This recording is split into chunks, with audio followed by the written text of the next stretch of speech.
لا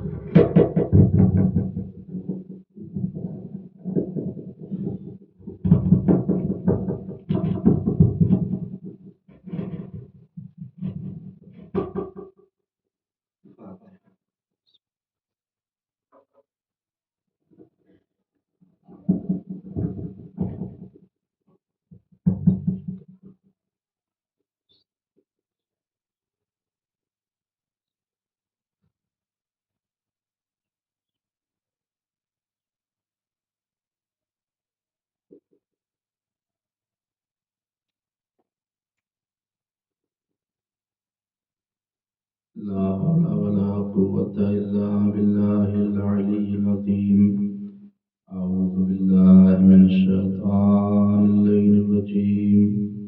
بسم الله الرحمن الرحيم.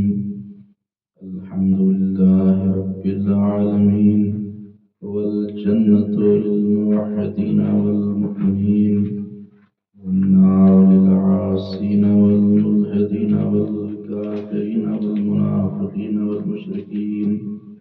ثم الصلاة والسلام على أشرف الأنبياء والمرسلين، الذي كان نبيا وعظما بين الماء والدين، الذي سمع في السماء بأحمد وفي الأرض بأبي القاسم محمد. اللهم صل على محمد وآل محمد.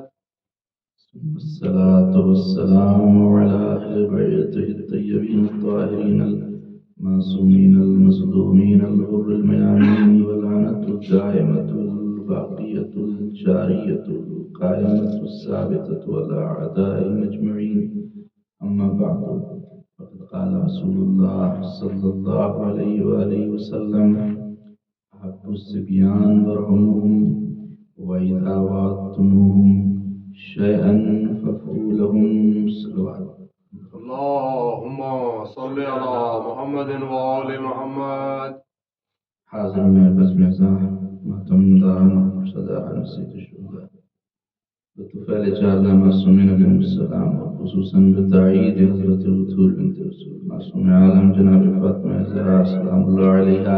اللهم صل على محمد وآل محمد. آج کی یہ مجلس شب شہادت طفلان جناب مسلم علیہ السلام 22 ذی الحجہ کی یہ تاریخ ہے، جس تاریخ میں ان دونوں شہزادوں کی شہادت ہوئی. ایک کا نام محمد اور دوسرے کا نام حضرت ابراہیم علیہ السلام. اس وقت کی مجلس کے لیے اس حدیث میں پیغمبر اسلام صلی اللہ علیہ وآلہ وسلم اللهم صل على محمد وآل محمد کی تلاوت کا شرف حاصل کیا، اور مشہور و معروف حدیث پیغمبر اسلام سے کہ جس حدیث میں پیغمبر اسلام ارشاد فرما رہے ہیں کہ احب الصبیان وارحموہم وإذا وعدتموہم شیئا فافعلوا. احب الصبیان بچوں سے محبت کرو، ورحموہم اور ان کے اوپر رحم کرو، اور جب ان سے کسی چیز کا وعدہ کرو تو اس کو پورا کرو. کیوں کہ وہ تمہارے علاوہ کسی اور کو اپنا رازق نہیں سمجھتے. رزق دینے والا بچے تم کو سمجھتے ہیں، لہذا بچوں سے جب بھی کوئی وعدہ کرو تو پورا کرو. تو پیغمبر اسلام نے تو یہ فرمایا کہ بچوں سے جب بھی وعدہ کرو تو پورا کرو. لیکن عام طور پر ہمارے یہاں ہوتا ہی ہے، جب باپ صبح صبح کام پر نکلنے لگے اور بچے نے دامن پکڑ لیا اور ضد کی کسی چیز کے لیے، تو اکثر و بیشتر یہ دیکھنے میں آیا ہے کہ لوگ کہہ دیتے ہیں کہ شام میں تمہارے لیے کھلونا لے آئیں گے، شام میں تمہارے لیے سامان لے آئیں گے. لیکن شام میں جب گھر واپس لوٹے تو خالی ہاتھ. تو بچہ پھر پوچھتا ہے کہ آپ نے وعدہ کیا تھا کہ آپ میرے لیے لے کر آئیں گے کھلونا، لیکن آپ لے کے نہیں آئے. تو پھر اس وقت باپ کہہ دیتا ہے کہ میں بھول گیا. تو یہاں پر وعدہ کیا بچے سے، لیکن وعدے کو پورا نہیں کیا. اس طرح کچھ لوگ وعدہ کرتے ہیں جب تم امتحان میں پاس ہو جاؤ گے تو ہم تم کو سائیکل دلا دیں گے، ہم تم کو گھمانے کے لیے لے جائیں گے. تو اس طرح کے وعدے بچوں سے باپ کرتے ہیں، لیکن جب پورا کرنے کا وقت آتا ہے تو وعدہ خلافی کر دیتے ہیں. تو پیغمبر اسلام نے منع کیا کہ نہیں، بچوں سے جب کسی چیز کا وعدہ کریں تو بچے سے کیے ہوئے وعدے کو پورا کریں. کیوں؟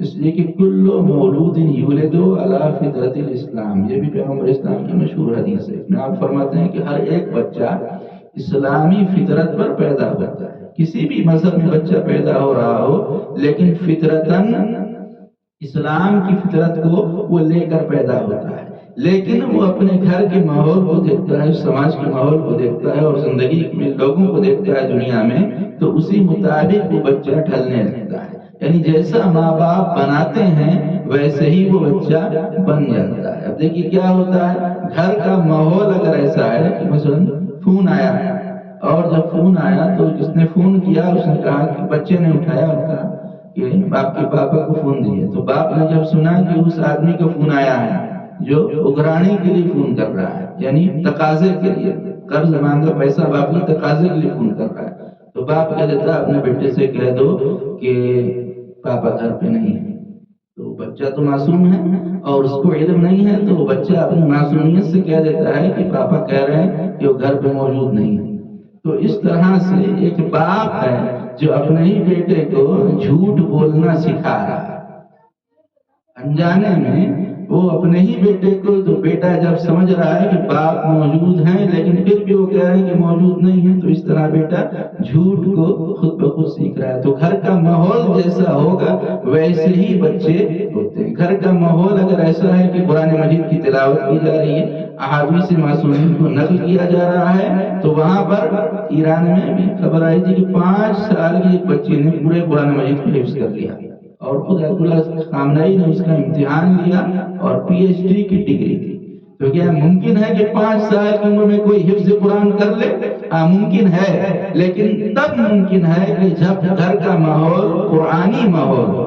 جب بچہ شکم میں ہو اسی وقت سے ماں باپ اس کی تربیت کا خیال کریں، پیدا ہونے کی بات نہیں، جب شکم میں ہو. اور جب ماں دودھ پلائیں تو بغیر وضو کے کبھی دودھ نہ پلائیں، اور قرآن کی آیتوں کی تلاوت کرتے رہیں، تو ظاہر سی بات ہے کہ بچے کے اوپر اچھا اثر پڑتا ہے، اور پھر وہ بچہ جب قرآنی ماحول میں بڑا ہوتا ہے تو وہ حافظ قرآن بن جاتا ہے، وہ حافظ قرآن لڑکی بن جاتی ہے. تو اسی لیے بچوں کے سلسلے میں یہ بھی تاکید کی گئی ہے کہ ماں باپ اپنے گھر میں کبھی ایک دوسرے سے بچوں کے سامنے نہ جھگڑا کریں، بچوں کے سامنے کبھی بھی نہ لڑیں. کیوں؟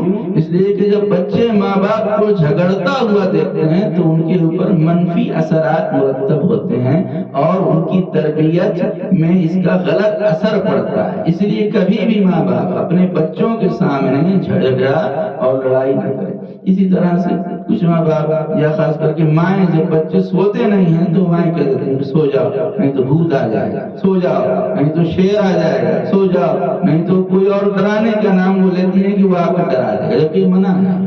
بچوں کو اس طرح سے ڈرانا دھمکانا یہ منع ہے. بھوت تو ظاہر سی بات ہے اس کا کوئی وجود ہی نہیں ہے خارج میں. تو اس طرح کی من گھڑت باتوں سے بچوں کو ڈرانے سے منع کیا گیا کہ بچوں کو ڈرائیے مت، بچوں کو دھمکائیے مت اس طرح سے. ہاں اگر اس کو ڈرانا ہے تو خوف خدا اس کے اندر پیدا کرے. جیسا کہ ایک میسج بھی آیا تھا، بڑا اچھا میسج ہے کہ جب مائیں اپنے بچوں کو سلائیں تو یہ کہہ کے مت سلائیں کہ سو جاؤ کہ تمہیں صبح اٹھ کر کے اسکول جانا ہے، بلکہ یہ کہہ کے سنائیں کہ سو جاؤ کیونکہ تم کو صبح اٹھ کے نماز صبح پڑھنا ہے. اگر یہ کہہ کر سنائیں گی تو اس طرح سے دل میں خوف خدا ہوگا، ان کی اچھی تربیت ہوگی، وہ صراط مستقیم پر آئیں گے. تو بچوں کو ڈرائیں نہیں، بچوں کو دھمکائیں نہیں، بلکہ بچوں کی صحیح تربیت ماں باپ کریں. اور جب صحیح تربیت کرتے ہیں بچوں کی تو اہل بیت کا چاہنے والا بنتا ہے، وہ رسول والے رسول سے محبت کرنے والا بنتا ہے. دیکھیں کہ پیغمبر اسلام کی سیرت و سنت اس حوالے سے کیا ہے. جہاں پیغمبر اسلام نے فرمایا کہ بچوں پر رحم کرو، وہیں آپ کی سیرت تھی اور آپ کی سنت تھی کہ آپ جب بھی کوئی بچہ آپ کے پاس سے گزرتا تھا تو پہلے آپ اس پر سلام کر دیا کرتے، سلام میں پہل کرتے تھے اور بچوں کو اپنی گود میں اٹھا لیتے تھے. اور پیغمبر اسلام بچوں سے اتنی محبت کرتے تھے کہ جب کوئی بچہ آتا تھا تو آپ اس کے احترام کے لیے اٹھ کر کھڑے ہو جایا کرتے تھے. اور اسی طرح خاص محبت جو آپ کی ان بچوں سے تھی کہ جن کے باپ جنگوں میں شہید ہو گئے تھے. جنگ میں جو شہید ہو گئے تھے ان کے بچوں سے ہمارے نبی بڑی شفقت رکھتے تھے، اور بڑی بشر ابن اقربا کے جو جنگ احد میں شہید ہو گئے، تو پیغمبر اسلام ان کے بیٹے کے پاس خود ملنے کے لیے گئے اور بڑی پیار اور محبت سے اس کے سر پہ دست شفقت پھیرا، تو اس بچے نے پوچھا کہ یا رسول اللہ میرے بابا کیسے شہید ہو گئے؟ تو پیغمبر اسلام نے فرمایا کہ آج کے بعد سے مجھے اپنا باپ سمجھو، اور پھر جب جانے لگے تو سواری کے اوپر پیغمبر اسلام اسے اپنے ساتھ بٹھا کر لے گئے۔ تو آپ نے دیکھا کہ کس طرح سے پیغمبر اسلام بچوں کے ساتھ شفقت کرتے ہیں اور بچوں کے ساتھ محبت کرتے ہیں۔ اسی طرح سے حدیث ہمارے چھوٹے امام جعفر صادق علیہ السلام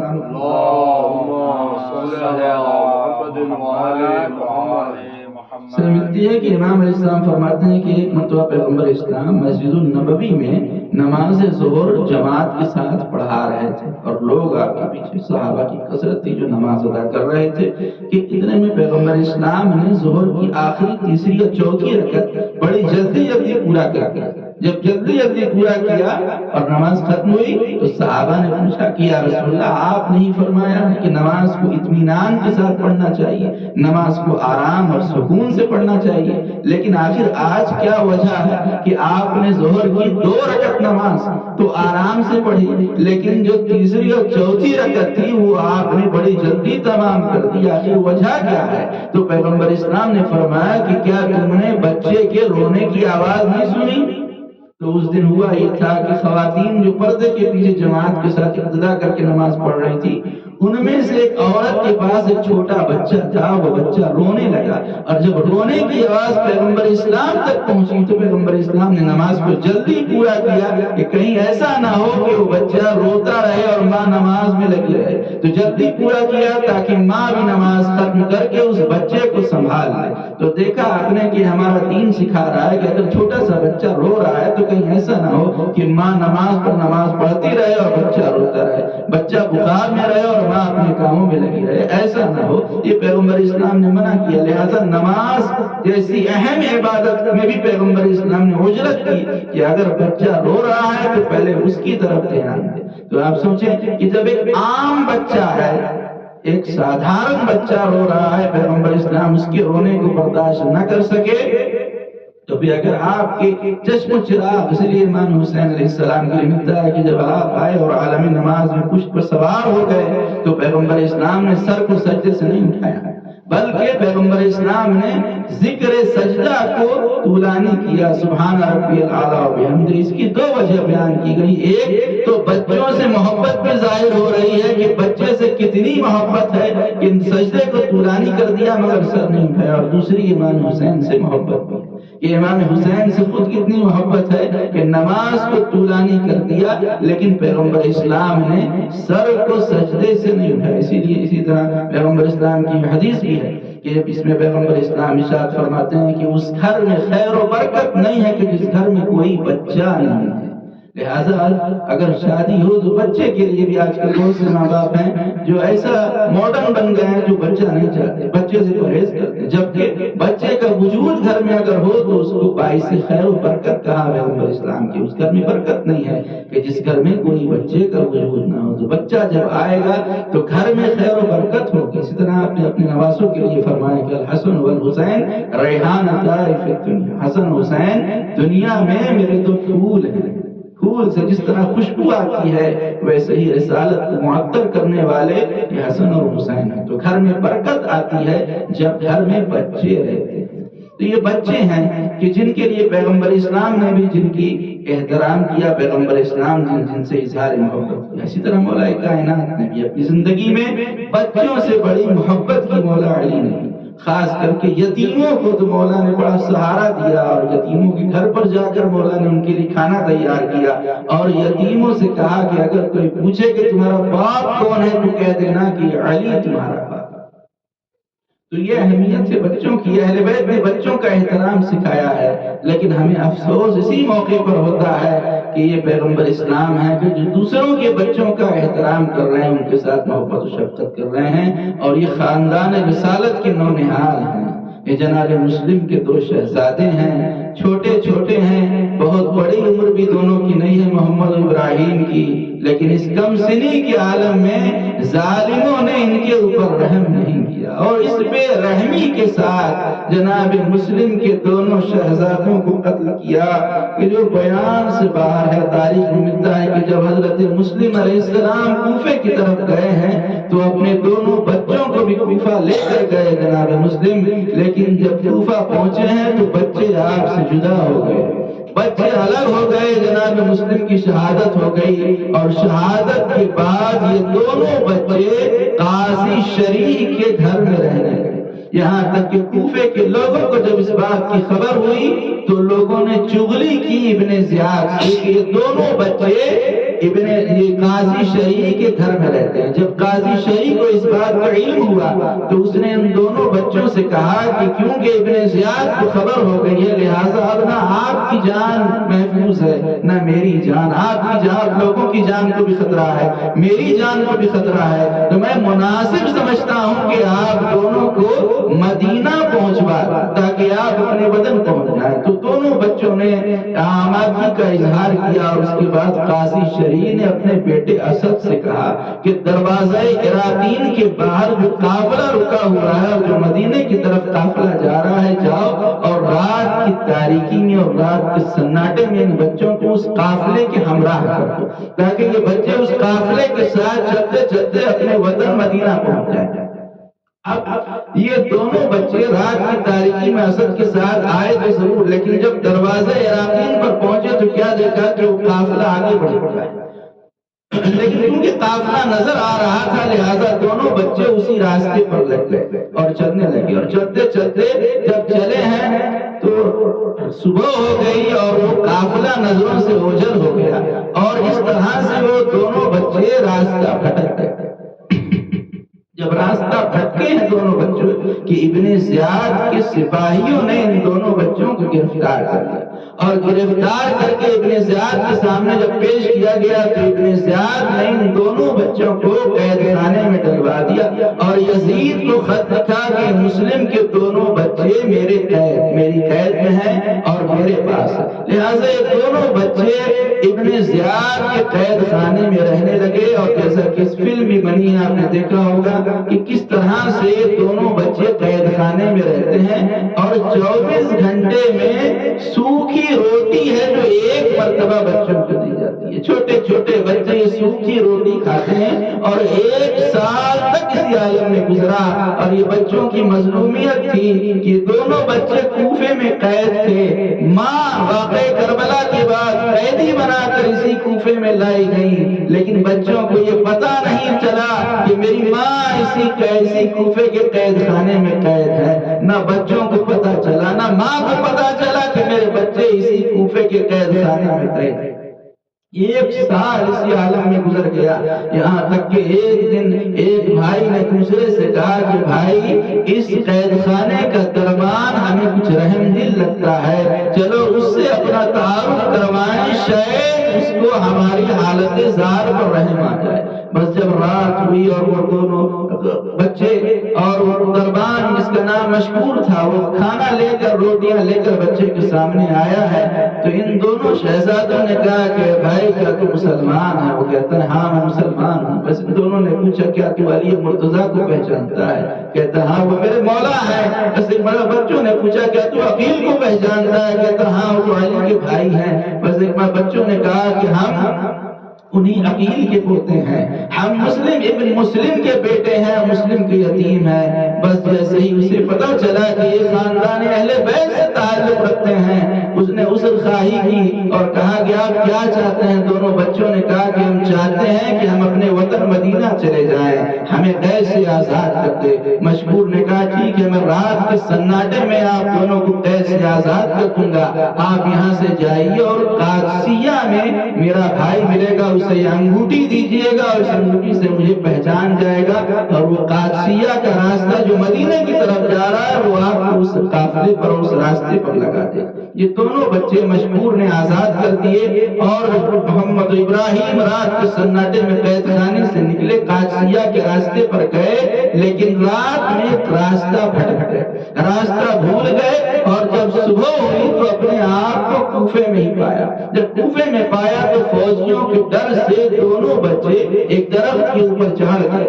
جب درخت کے اوپر چڑھے اور صبح ہوئی تو ایک عورت کہ جو اہل بیت کی جانے والی تھی، اس نے کنیز کو، کیونکہ اسی درخت کے نیچے ایک کنواں تھا، اس کنیز پانی بھرنے کے لیے جب آئی اور کنویں میں دیکھا تو کیا دیکھتی ہے کہ دو چاند سے چہرے ہیں جو کنویں میں نظر آ رہے ہیں۔ بس اس نے ایک مرتبہ درخت کے اوپر دیکھا تو کیا دیکھا، تو چھوٹے چھوٹے بچے سہمے ہوئے درخت کے اوپر بیٹھے ہوئے۔ اس نے بچوں کو نیچے بلایا اور تعارف پوچھا تو بچوں نے بتایا ہم مسلم کے یتیم ہیں۔ بس جیسے ہی بتایا کہ مسلم کے یتیم، اور دوڑی ہوئی اپنی مالکہ کے پاس گئی اور جا کر کہتی ہے کہ یہ بچے فرزندان مسلم ہیں، یہ طفلان مسلم ہے۔ وہ مالکہ دوڑی ہوئی سروپا بہنا آئی اور آ کر بچوں کو اپنے گھر لے گئی اور ایک حجرے میں اپنے بچوں کو رکھ دیا، کیونکہ یہ اہل بیت کی چاہنے والی تھی، مومنہ تھی۔ اور جب رات ہوئی تو اس کا شوہر حارث ابن عروہ ملعون کہ جو ابن زیاد کے دربار میں کام کیا کرتا تھا، ابن زیاد کا آدمی تھا جو رات کو دیر سے آیا ہے، اس مومنہ نے پوچھا کہ آخر وجہ کیا ہے، آج اتنی دیر سے گھر میں کیوں آئے ہو؟ جو کہتا ہے کہ ابن زیاد کے قید خانے سے مسلم کے دو یتیم ہیں جو قید خانے سے بھاگ گئے، مشہور دربان نے انہیں بھگا دیا ہے۔ ابن زیاد نے ان کے قتل پر بڑا انعام و اکرام رکھا ہے، میں انہی کو تلاش کر رہا تھا، لیکن وہ بچے کہیں نہیں ملے۔ بس یہ کہہ کر بیوی نے زوجہ نے کھانا پیش کیا اور یہ کھانا کھا کر یہ ملعون اپنے حجرے میں لیٹا، اور ابھی اس کی آنکھ بھی نہیں لگی تھی کہ بچوں کی سانس لینے کی آواز سنائی دی۔ بس جیسے ہی بچوں کے سانس لینے کی آواز سنائی دی، اپنی زوجہ سے پوچھا کہ کس کی آواز ہے؟ بیوی نے کوئی جواب نہیں دیا۔ بس یہ ملعون اس حجرے کی طرف بڑھا کہ جس حجرے میں دونوں نولہان رسالت جلوہ افروز تھے۔ جیسے ہی اس کے قدموں کی آہٹ کو سنا، ایک بھائی نے دوسرے کو جگایا اور کہا میں نے ابھی ابھی خواب دیکھا تھا کہ میرے خواب میں رسول اللہ آئے تھے، مولا کائنات آئے تھے، شہزادی کونین آئی تھی، امام حسن حسین آئے تھے، میرے بابا آئے تھے اور کہہ رہے تھے بچوں بہت جلدی تم ہمارے پاس آ جاؤ گے، ہم تمہارے انتظار میں ہیں۔ اتنے میں حارث ملعون اس حجرے میں داخل ہوا، بچوں سے پوچھا تم کون ہو؟ بچوں نے کہا ہم تیرے نبی کی اولاد ہیں، ہربنا من السجن، ہم قید خانے سے بھاگے ہیں۔ بس جیسے ہی حارث نے سنا تو کہا قید خانے سے بھاگ کر تم موت کے منہ میں آ گئے ہو۔ بس اس ملعون نے ایک مرتبہ ایسا زوردار تماچا ان دونوں بچوں کو مارا کہ دونوں بچے زمین پر گر پڑے۔ بچوں کو پکڑ کر کھینچتا ہوا حجرے سے باہر لایا، ایک ستون میں دونوں ہاتھوں اور دونوں پیروں کو باندھ کر کہتا ہے صبح میں تم کو قتل کر دوں گا۔ بس رات بھر یہ دونوں بچے اپنی بے بسی اور بے کسی پر روتے رہے۔ جیسے ہی صبح نمودار ہوئی، بچوں کو لے کے نہر فرات کی طرف چلا کہ ایک مرتبہ بیوی سامنے آ گئی، اس نے اپنی زوجہ کو تلوار سے مارا، غلام نے روکنا چاہا، حارث نے غلام کو بھی تلوار سے مارا، حارث کا بیٹا سامنے آیا، حارث نے بیٹے کو بھی قتل کر دیا۔ ایک مرتبہ دونوں بچوں کو لے کر فرات کے قریب پہنچا ہے اور چاہتا ہے کہ ان دونوں بچوں کو قتل کر دے۔ کہ بچے کہتے ہیں شیر ہمیں قتل کرنے سے پہلے ہماری کچھ باتیں سن لے، ہمیں زندہ ابن زیاد کے پاس لے چل، اگر تجھے انعام چاہیے تو زندہ لے چل۔ ابن حارث نے انکار کیا۔ بچوں نے کہا اچھا ہمیں لے چل، بازار میں لے جا کر ہمیں فروخت کر دے، ہمیں بیچ دے، لیکن حارث تیار نہیں ہوا۔ بچوں نے کہا ہماری کم سنی پر رحم کھا، لیکن حارث پھر بھی تیار نہیں ہوا۔ تو ایک مرتبہ بچوں نے کہا اچھا ہماری آخری خواہش کو منظور کر لے، ہماری آخری خواہش یہ ہے کہ 2 رکعت نماز پڑھنے کی مہلت دے دے کہ ہم 2 رکعت نماز شکرانہ ادا کریں۔ بس حارث نے کہا ہاں ٹھیک ہے نماز پڑھ لو، لیکن نماز کا کوئی فائدہ نہیں ہوگا۔ بس دونوں بچوں نے فرات کے پانی سے وضو کیا، نماز پڑھی، اور جب نماز تمام کی سر کو سجدہ شکر میں رکھا کہ حارث ملعون تلوار لے کر آگے بڑھا، چاہتا تھا کہ ایک بھائی کی گردن پہ تلوار چلائے کہ دوسرا بھائی آگے بڑھ گیا کہ پہلے میرے گلے پر تلوار چلا لے۔ ایک بھائی پر تلوار چلانا چاہتا ہے کہ دوسرا بھائی چاہتا ہے کہ میرے گلے پر تلوار چلا دے۔ بس ظالم نے ایک بھائی کے گلے پر تلوار چلائی، سر جدا ہوا، سر جدا کر کے جیسے ہی سر کو پھینکا، چھوٹا بھائی آگے بڑھا اور اپنی گود میں سر کو لے کر فریاد کرنے لگا، خون میں لوٹنے لگا۔ حارث نے لاش کو فرات میں پھینکا اور دوسرے بھائی کے گلے پر بھی تلوار چلائی۔ بس جیسے ہی تلوار چلی، دوسرے لاشے کو بھی فرات میں پھینکا، دونوں بھائی فرات میں بغل گیر ہو گئے اور پھر دونوں لاشیں فرات کے پانی میں اندر چل گئیں۔ اِنَّا لِلَّهِ وَإِنَّا إِلَيْهِ راجعون۔ رضا بِقضائِهِ وتسليما لأمره وسيعلم الذين ظلموا أيّ منقلب ينقلبون۔